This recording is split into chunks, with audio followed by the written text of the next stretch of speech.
नमस्कार मैत्रिणी, वळवण्याच्या रेसिपीमध्ये आज एक नवीन पदार्थ घेऊन आलो आहोत, ते म्हणजे मिक्स डाळीचे सांडगे.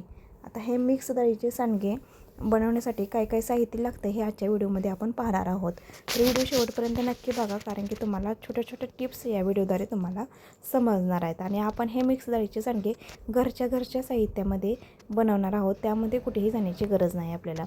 तर यासाठी लागणार आहे साहित्य, मी घेतलं आहे अर्धा किलो मटकीची डाळ, 1 वाटी हरभऱ्याची डाळ. जर तुम्ही पाव किलो घेतली तरी पण चालेल, परंतु कमी वापरली तरीसुद्धा अधिक चांगले. त्यासाठी 2 चमचे लाल चटणी, 1 चमचा हळदी आणि 10-15 लसणाच्या पाकळ्या, 2 चमचे मीठ आणि 2 चमचे जिरे. आता यामध्ये मी लसणाचा वापर जास्त केलेला आहे, कारण की लसणामुळे प्रत्येक भाजीला चव जास्त येते. त्यामुळे लसणाचा वापर जास्त प्रमाणात मी इथे केलेला आहे आणि मिठाचा वापर कमी केलेला आहे. मिठाचा वापर कमी करण्याचे कारण की वाळवणाचे पदार्थ वाळल्यानंतर खारट प्रमाण वाढतं आणि पदार्थ आपले खारट होऊ शकतात. त्यामुळे मिठाचा वापर इथे कमी करायचा आहे. आता भरपूर असा लसूण मी घेतलेला आहे. लसूण आणि जिऱ्याची मी काय करणार आहे, मिक्सरला बारीक पूड करणार आहे. यासाठी मटकी डाळसुद्धा मी मिक्सरला बारीक करणार आहे आणि हरभरे डाळसुद्धा मिक्सरला बारीक करून घेतलेली आहे.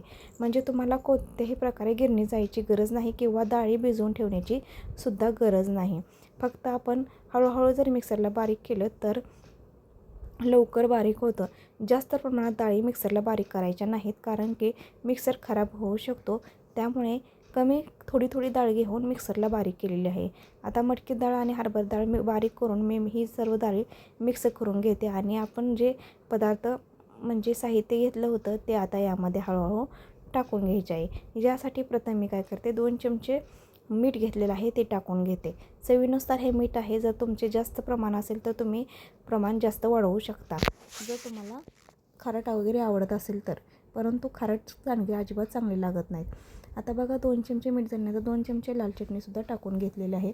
त्यानंतर 1 चमचा हळदसुद्धा मी यामध्ये टाकून घेत आहे, कारण की हळदीशिवाय कलर येत नाही. या प्रत्येक वस्तू आपल्याला खूप गरजेचं आहेत. आता बघा, हे मिक्सरला मी जिरी आणि लसूण बारीक केला होता, कारण की मोठे राहिले तर सांडग्यामध्ये चांगले दिसणार नाहीत, म्हणून मी हे मिक्सरला बारीक करून घेतलं. आता हे सर्व मिश्रण काय करणार आहे, मिक्स करणार. जर तुम्हाला हवे असेल तर तुम्ही धनेपूडसुद्धा टाकू शकता किंवा हिंगसुद्धा टाकू शकता. आता बघा, हे सर्व मी काय केलेलं आहे, मिश्रण केलेलं आहे, तयार केलेलं आहे. तुमच्याकडे जे साहित्य अवेलेबल आहे ते तुम्ही त्याचा वापर केला तरी चालतो. आता मी याचा छोटासा पिठाचा गोळा तयार करून घेणार आहे. बघा, अशा प्रकारे मी याचा पिठाचा गोळा तयार करून घेतला. जरा मला पिठं घट्ट वाटते म्हणून मी थोडंसं पाणी लावून अजून ठेवणार आहे, कारण की मला पिठं जरा घट्टच वाटतं आहे.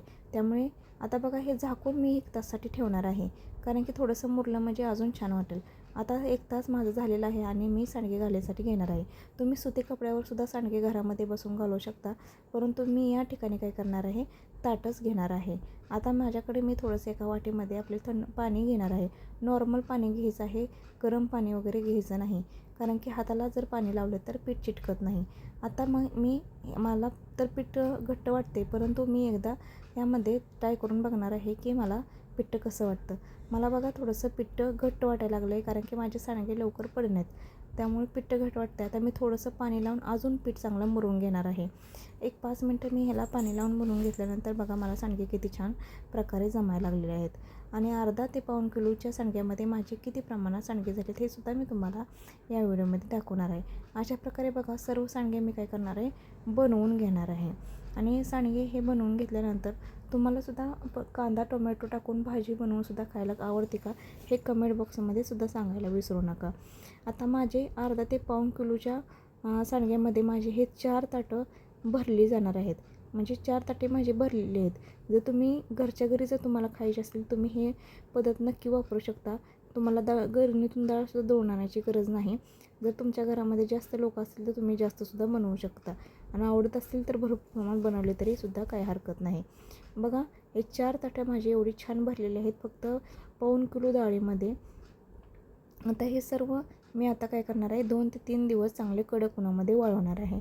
उन्हामध्ये वाळवल्यानंतर सांडगे खराब होणार नाहीत याची गॅरंटी आपण देऊ शकतो. वर्षभर टिकतात असे जर सांडगे छान पद्धतीनं केले. आणि खरं म्हणजे जर वर्षभर टिकवण्यासाठी त्यांना जास्तीत जास्त करून ऊन देणे गरजेचं असते. बघा, वाळल्यानंतर माझे सांडगे अशा प्रकारे दिसतात. आता मी हे 3 दिवस यामध्ये उन्हामध्ये वाळवले होते.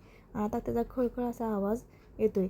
असा जर आवाज जरी केला ना तरीसुद्धा चांगला आवाज येत आहे याचा. आता हेच सांडगे आपण तेलामध्ये सुद्धा तळून खाऊ शकतो. कसा वाटला व्हिडिओ नक्की सांगा.